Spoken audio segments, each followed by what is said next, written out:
Hey, thanks for joining us here on Budgeting with Alex. My name's Alex and I'm here to help you take control of your finances. Today, we're going to look at automating the budget that we've been working on over the last few sessions.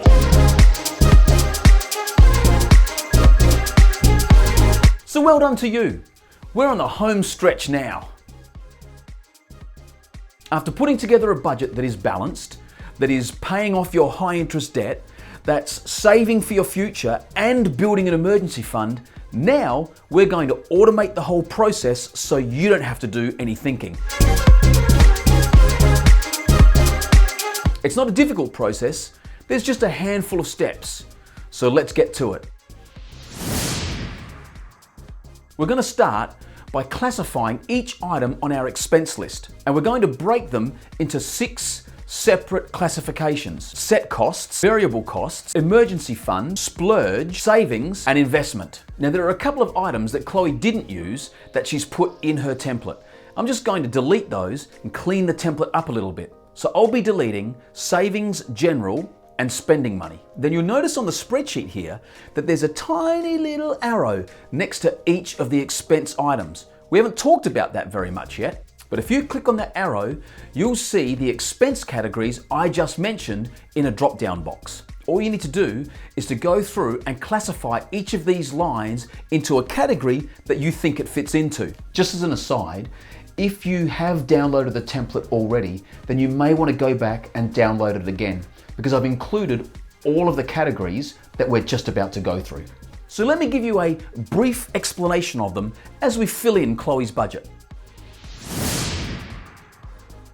Set costs are things that you are very confident will cost pretty much exactly what it is that you budgeted for it. For example, rent is the same every week. And similarly, subscriptions and memberships are probably going to be the same amount each time you pay them.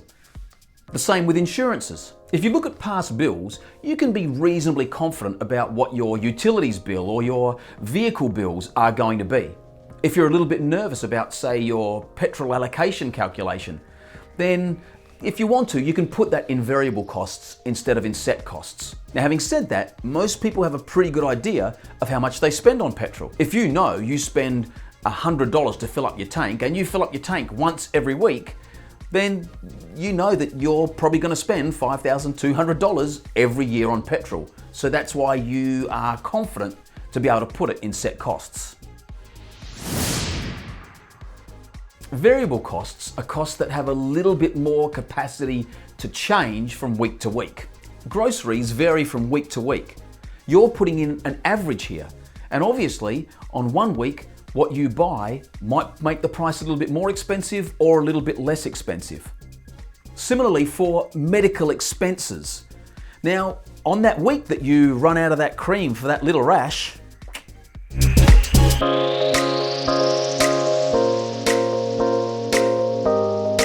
you might need to spend a little bit more. Or maybe when you need your asthma medication. You don't get that every week, and so from week to week that may change as well. It makes it a variable cost. As opposed to medical insurance, which you know is a constant week to week or month to month amount. Presents too. You've put a yearly amount in there, but on months where there's lots of birthdays or maybe around Christmas time, well, you know it's going to cost a lot more for presents. Other weeks, it's going to accrue. The idea of differentiating between set and variable costs is that you don't want your variable costs to go so wildly over that it ends up taking money from another one of those accounts. For example, you've spent so much on groceries this week that you don't have enough money for your car registration. You want to separate those out so that you have a little bit more flexibility and you know that you're not going to end up robbing Peter to pay Paul. Now, if you really want to simplify this, then simply don't differentiate between set and variable costs. Just lump them in together.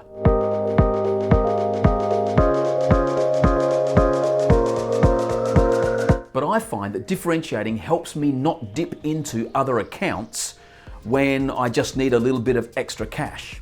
The more account categories you have, the less likely you are to rob one account for another. But the more account categories you have, the more complex it becomes. I've chosen 6 account categories to be kind of that middle line between being simple enough yet being detailed enough to do what it is you need it to do. Emergency fund is just that. It's the allocation to your emergency fund. I know. Profound, isn't it? Last time, you might remember that we talked a little bit about the emergency fund and what it is that you will need to do with that. Now, I'm going to do a whole episode on the emergency fund a little bit later on. But at this point, just keep in mind we split our emergency fund between credit card 1 and emergency fund. They're in those 2 accounts. So that means we're paying down our high interest debt, and at the same time, we're establishing an emergency fund for emergencies. Savings is just what it says. Putting money aside to save for something that you really want to see happen. It might be a holiday, might be a new car. In Chloe's case here, she's saving for a holiday. But really, it's whatever it is that you have your savings goal set up for. Investments is the money you've put aside to invest for your future. You'll remember, we're looking to put aside 10% of your take-home pay. In Chloe's case, she's actually saving for a house deposit, so we put it in that account.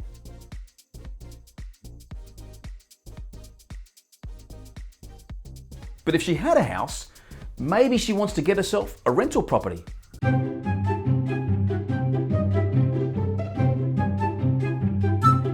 Maybe she wants to start investing in the stock market. Maybe she's going to put a whole bunch of money into her superannuation. Whatever it is, this category is specifically about your financial future. And finally, Splurge is just that. This is your discretionary spending. This is the account that you're going to be using the most. Now you'll notice it's all in together, and you'll just have to remember what are the things that come out of your Splurge account. In Chloe's case, you can see we've classified eating out, clothing, entertainment, miscellaneous, personal care, and tech gear. So whenever she goes out and buys any of these things, this is the account it comes out of.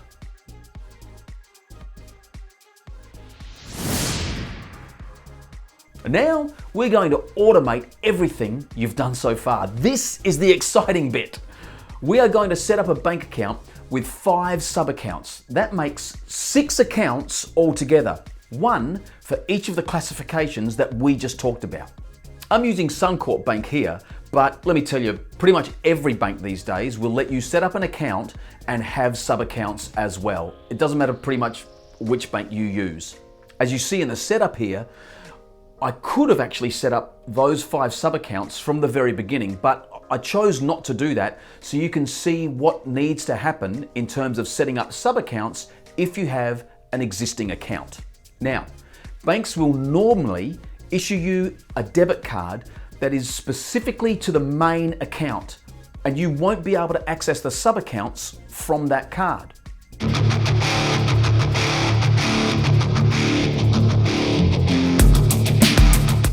You can access the sub-accounts on your app or online, and you can transfer money between, you can transfer money in and out, but you won't be able to access it from your card. This is exactly what we are aiming for, so this is going to be helpful for us. So here, you see me set up the main account, and then I go in and set up 5 sub-accounts. From there, I go to the page that allows me to manage my accounts, and I rename all of those accounts to the same categories that we just talked about. Notice that I've made the initial bank account my main account. That's the Splurge account, because that's the one that they're going to issue me a debit card for. You'll carry that card around with you, and anytime you spend on any discretionary item, you're going to pull that card out, and that's the account that it's going to come out of. That way, when you look at the balance on that account, you'll know exactly how much it is you've got left to spend for this next week on clothing or eating out. All of your discretionary items, in fact. Side note here, when you go shopping, you'll need to transfer the money for groceries out of your variable costs into your Splurge account. Because when you go shopping, you're probably going to use the debit card. Then, once you've done your shopping, just transfer back into variable costs anything that you didn't spend. So now, we have classified all of our expense items and set up our bank accounts to match that.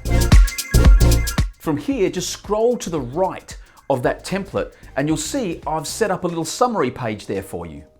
It has all the expense types and it's broken down into how much you'll put into each of those accounts, whether that's yearly, monthly, fortnightly, or weekly. And you'll just pick one of those depending on how often you get paid. There's also percentages on the left-hand side to show you how much of your wage you're spending on each category.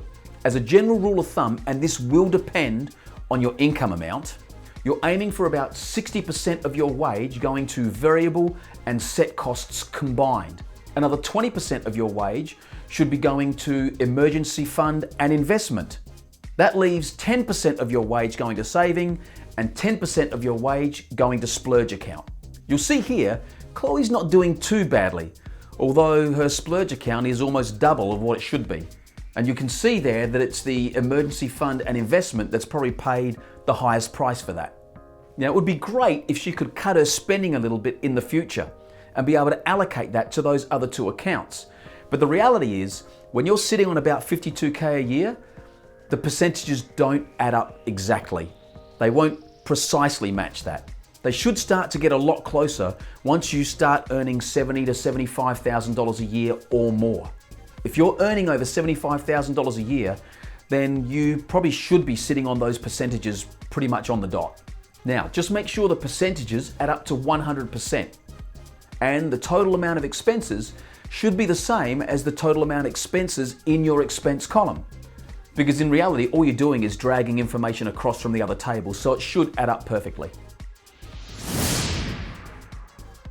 Now, to automate the whole thing, you're going to want to give your employer your bank details specifically for the account called savings. That way, your wages get deposited into that savings account every single week. Then, we'll simply set up the payments to come out of that account on the day after you get paid. In Chloe's case, being paid weekly, she's going to set up $340.58 to go into her set costs account. $124.62 will go into her variable costs account. $62.15 will go into her emergency fund. $162.31 will go into her Splurge account. Another $62.15 will go into her investment account, and that should leave $86.54 in her savings account. Now, because Chloe is paid on a Tuesday, we're going to set it so that every Wednesday, these amounts automatically get put into the right accounts.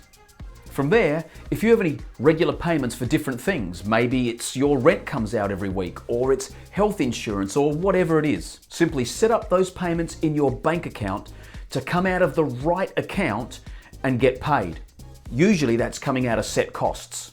Or in the case of direct debits out of your account, make sure you give your gym or your health fund or your rental agent, whatever it is, make sure you give them the right account number. Again, normally that will be set costs.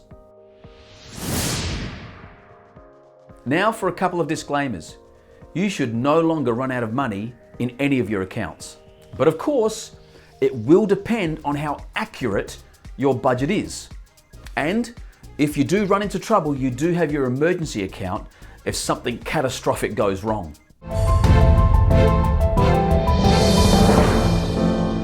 The truth is, the more accurate your budget, the more confident you will be that all of your accounts will remain in the black. But for your starter budget, you may not be very accurate, and that's okay. A budget is a living document. Over time, as you review your budget, you can tweak it, you can change it, you can shift where the money goes just to make sure that you're making your budget work for you. The other thing to remember is that as you build up cash in your set costs account, for example, then cash flow in and cash flow out should ensure that you're not going to run out of money when a bill comes. Because your bills rarely come at the same time, there should be enough money in there in cash flow to be able to cover the bills as you need them. But again, if you get hit with a $900 registration bill in the first few weeks of your budget, you're probably not going to have enough money sitting in that account to be able to cover for it. So you may have to cover that with maybe another account, like out of your savings or out of your emergency fund. Just be sure to take a note and then pay that back as money rebuilds back up in your set costs account. In a later episode, we're going to look at how to review your budget over time.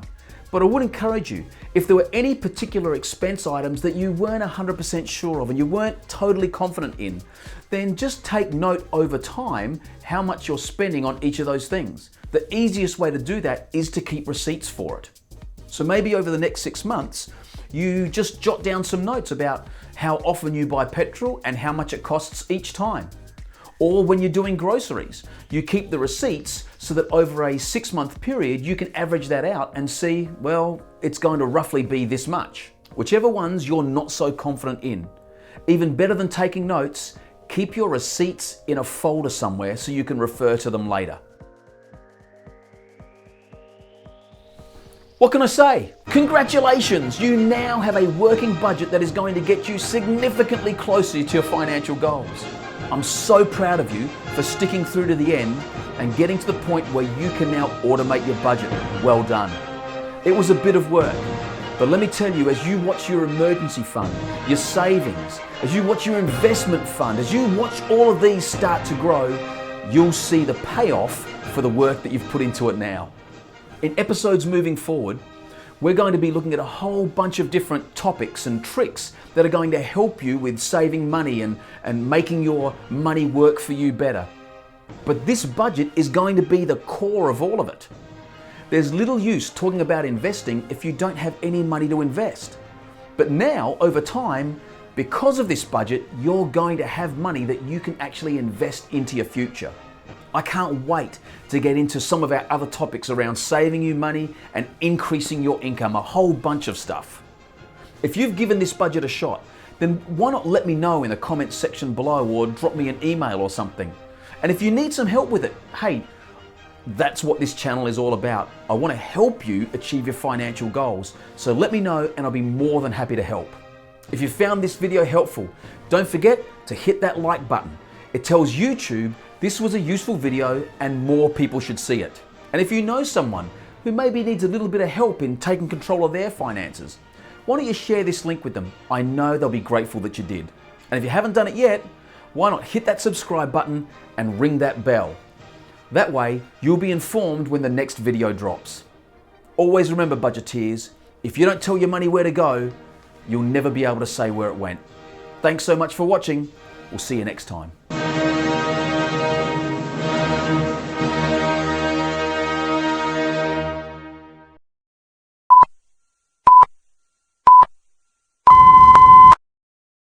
In Chloe's case, we can see what she's done here, boys. If you really want to simplify this, then simply don't differentiate between